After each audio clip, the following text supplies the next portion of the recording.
Alright folks, how you doing? Back here in the shed, hey? There's no place I'd rather be. What?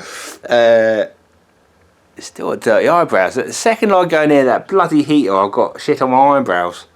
It's like I've got one massive monobrow, which, you know, it's never something I've suffered from, but I've always had a dirt monobrow. Anyway, today we're making the wooden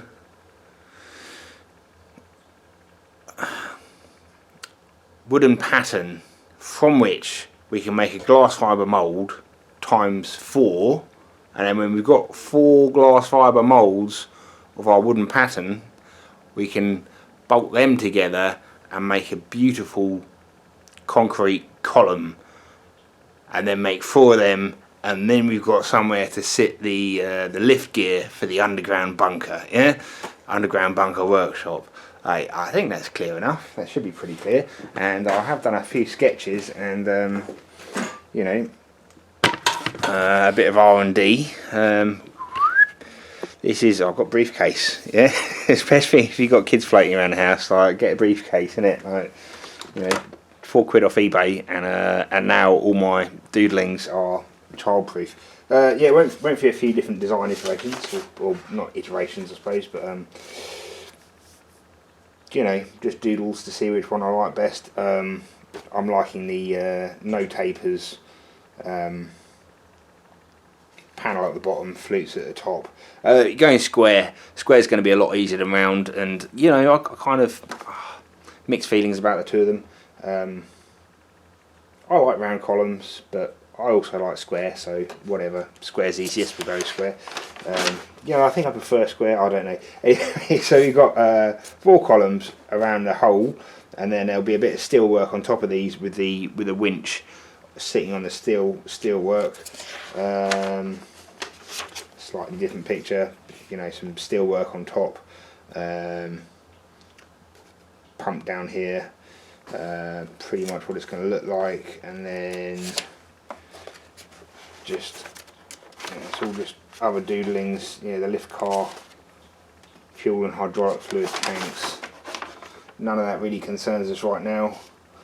And then just to get the proportions right, I tried taper. Yeah, I went off taper, and look, there we go. That's what we're going to try and produce today in wood. But a flat panel, so we only need to make one side of this in wood, in MDF, and then from that one-sided pattern with 45-degree flanges at each corner, each edge, sorry, we can make 4 glass fibre moulds that will bolt together and give us a female glass fibre mould that we can pour concrete in from the top and cast the columns in place on top of rebar that's already poking out the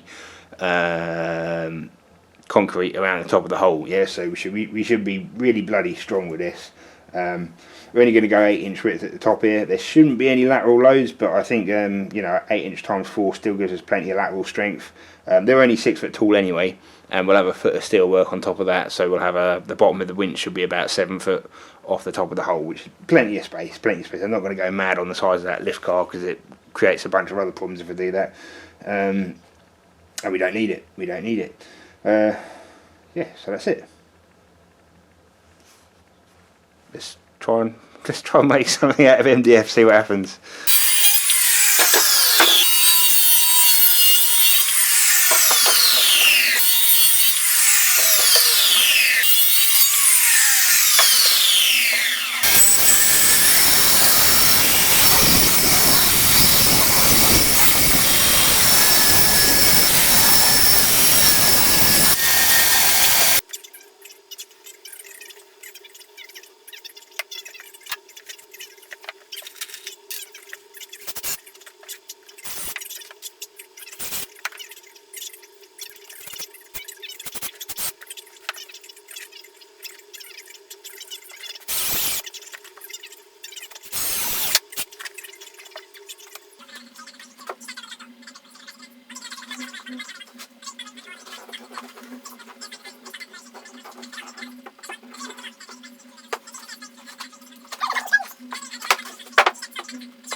Most peculiar. I don't know whether you could hear that on the camera.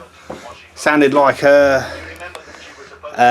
little single engine Tucano on the approach, but as it flew over, that prop noise was missing, so I missed it out of the shed.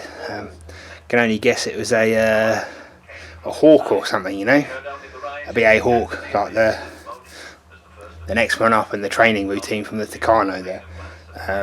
Primary jet trainer. But they don't normally come over here. We always get the Tucanos and the Eurofighter, occasionally a couple of American aircraft from their bases. A hawk, because they're based north of Lincoln, which is about 40 miles from here. But the base north of Lincoln, Lincoln's 30 miles. But it could have been anything. Could have been bloody Russians, isn't it? Hey?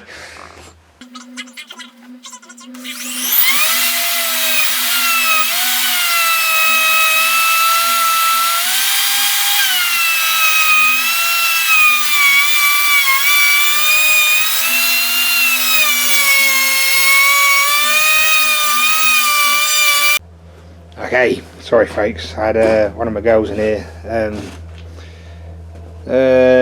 messing around with the router with me, so we've made a bit of progress. This fluted section is the top of the column and this will be the bottom.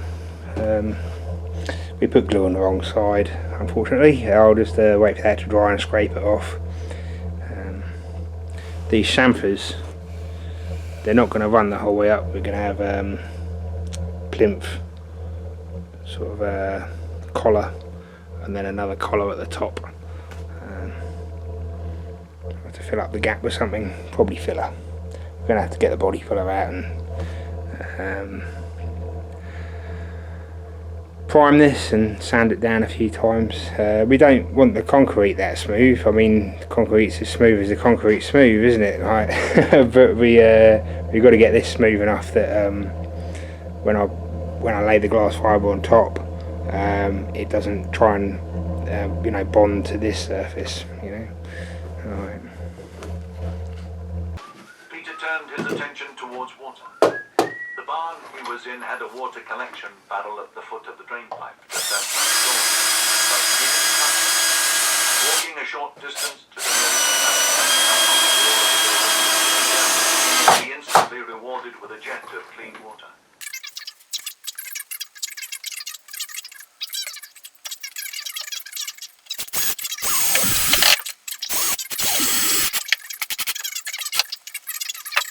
Another pair of trousers and a few t-shirts, which she stuffed into the bag. When she returned to the main hall and propped her army luggage on a chair, she fetched one or two strange looks from the frightened people who were just cowering there, waiting to be told what to do. And she helped herself to the stewed coffee from the pot, which was...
Alright then, as I'm sure you're all aware, the first drop of filler signifies the start of the sanding I don't know, it's quite you know, I think this is going to make an attractive pillar, column, whatever.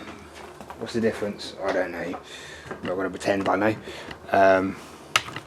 Oh, can't miss the tripod. Either way, my workshop compressor is actually in bits at the minute, and yeah, 3 weeks I've been waiting for some parts. They haven't arrived. I've been assured that they are arriving either today or Monday. It's Friday today.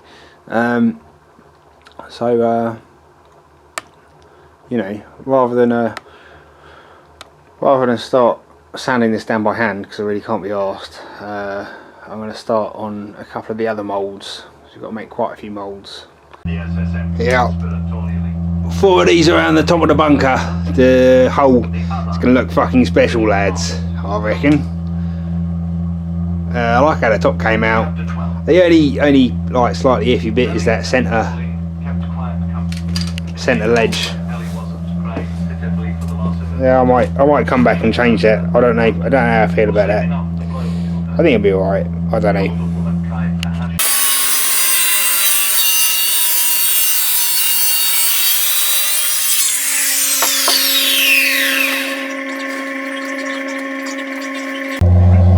Well, it's freezing outside at the minute. I'm working the little heater moderately hard. It can go a lot hotter than this, I think. I'd have to muck around with the fuel system, get a little bit higher delivery if I want it any hotter than this, but putting out a fair bit of heat and a fair bit of noise. It's freezing outside now, middle of the night, and we got 23 there, 22, and just a nice claret red, the main body of it. Nice. Apart from the noise, is pretty good. 3 pieces of MDF here. These are the basis of the pattern for the roof section doorway. That's the 11 5/8 by 4 foot. And then there's the 11 5/8 by 7 foot, which is the corridor roof section, and then that one at the end is the 11 5/8 by the full 8 foot. So that's the wall section. And what we're doing,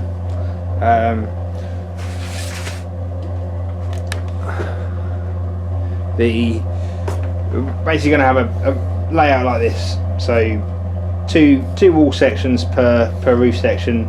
They're going to be bolted through to each other, to their neighbouring sections. Here you go. That's the doorway section. Internal 3 foot, external 4 foot. So we're going to have to dig a 4 foot wide hole for the 3 foot doorway, because the wall sections will be 6 inches each, 6 inches width, and a foot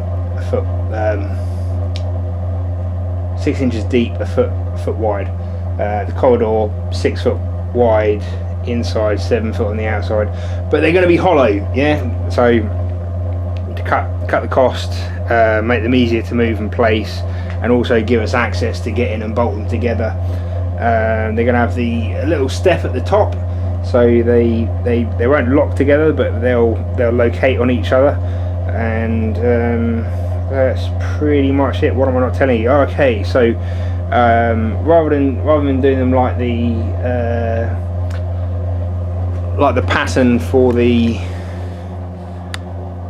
column, where we basically built a likeness of the finished product, or quarter of it, and then we're going to take a female glass fibre mould off that, and then bolt 4 of them together.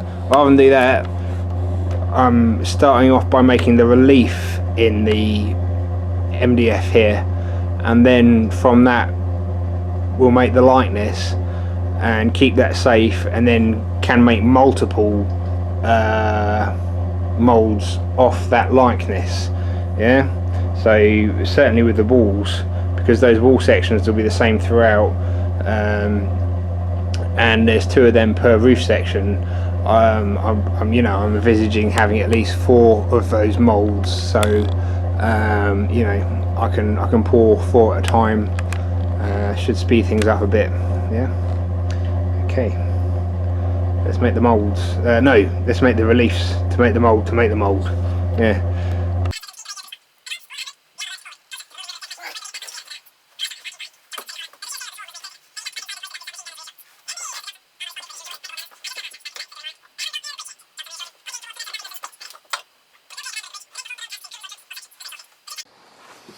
Okay, so the parts for my compressor have come. Hey, I've got that up and running again. So we're going to carry on with the mold for the pillars. The reason for that is I'm going to put once it's nice and smooth, I'm going to put a gel coat on this, on the wood, and I want that to have a week or so curing before I then lift glass fibre moulds off this mould. Yeah. And so, you know, if I put the gel coat on here, I can carry on with the other bits whilst this one's curing properly, just to give it the best chance of being completely cured, so that the gel coat on here doesn't get what do you call it, you know, affected by whatever glass I put on top of this. Yeah. All right.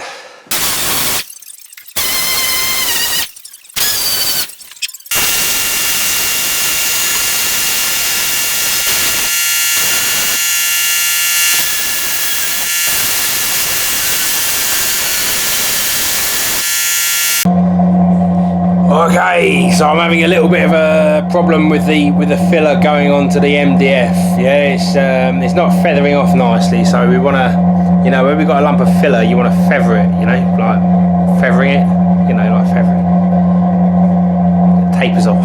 Yeah, it's not really doing it very cleanly. It'll get close and then bing, like the edge will come off, you know, because it doesn't like the MDF. It hasn't adhered particularly well. So I'm just going to put a sealing coat, just any old paint that I've got. Yeah, I'm just going to throw a few coats on that hopefully seal the surface, make it a little bit more rigid or whatever else, and you know, then I'll probably have to go over the whole lot with a sander just to give somewhere for the filler to stick. But you know, once it's keyed, that'll be a nice hard, slightly abraded surface for the filler to stick to. Yeah.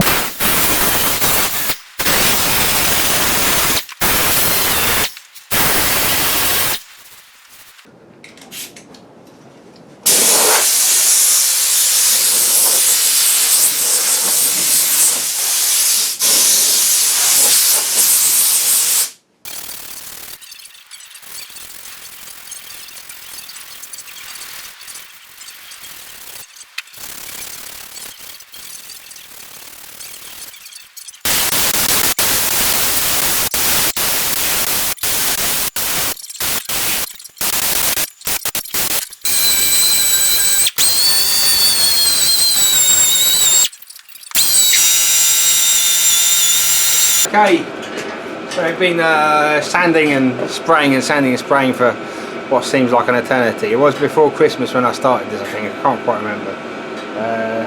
But it's looking bloody smart now. It's nice and smooth and flat, or, you know, there's no marks in there. I'm sure I'll find some. You know, it's always the way, isn't it? Like I'll put a top coat on, or in this case, gel coat. Yeah. So I got a gel coat and a top coat. The top coat goes on the back of the glass fibre piece that you've made to stop the polyester oxidising, stop the the resin that you're bonding the glass together with oxidising. That shouldn't leave empty elements. I've got a white top coat, yeah, and a red gel coat, yeah, and because I want my red gel coat against the concrete eventually, I want to use the contrasting, because this will be harder wearing. I want to use the contrasting top coat on this, which means I'll be able to see. You don't want to be putting you know, the same colour gel coat. I don't want to put the same colour gel coat on this now as I'm going to spray on there later, or paint on in this case, because this is brushable. Yeah. Does that make sense? I think maybe it might make sense to someone. Either way, I've never sprayed gel coat before. I've never actually messed around with gel coat before. Eh? You know, we've buggered around with glass fibre enough, but I'm a little bit nervous about putting it through my gun. It might be the end of my spray gun if I fuck up badly, because you only get like, you know, 20 minutes. I don't know what the temperature is now. Yeah, it's 15 degrees in here, so I've got about half-hour working time with this. If I use a week, I did actually get some summer catalyst, which is designed to go off slower. You know, it'll go off, but just designed to go off a little bit slower. So I'll probably use that. But then this is going to get a good long while after I apply the gel coat before we try and take the mould off this. Yeah. Okay. Wish me luck, folks. Hey, boldly going where.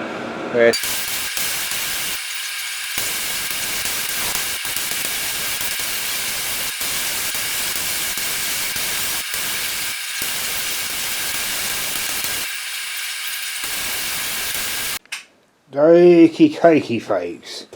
Here we go.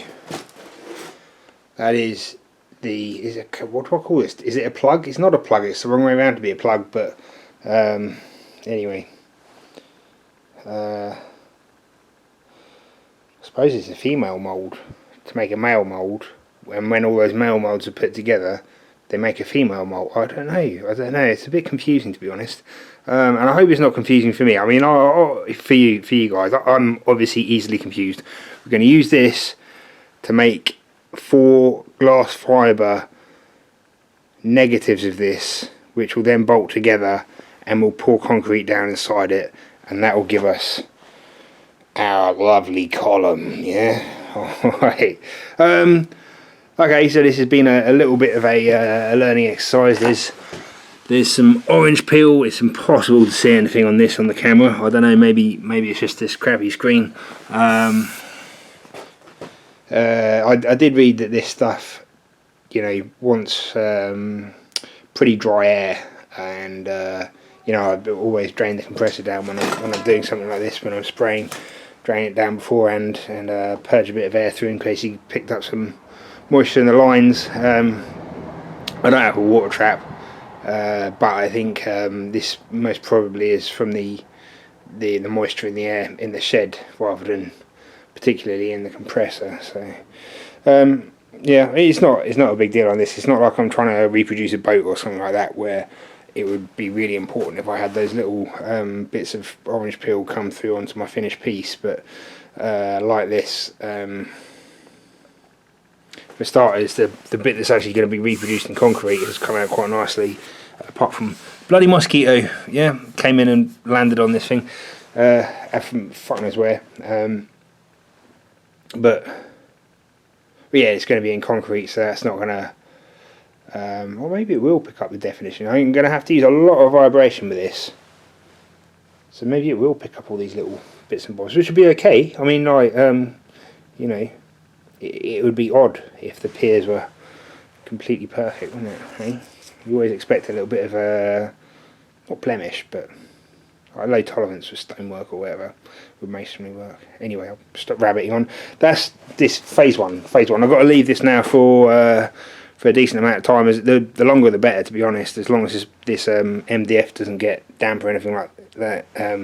Longer I can leave this, the better. That means the less chance of this gel coat being affected by what I'm going to spray on here next. It is admittedly going to have a lot of wax and parting compound,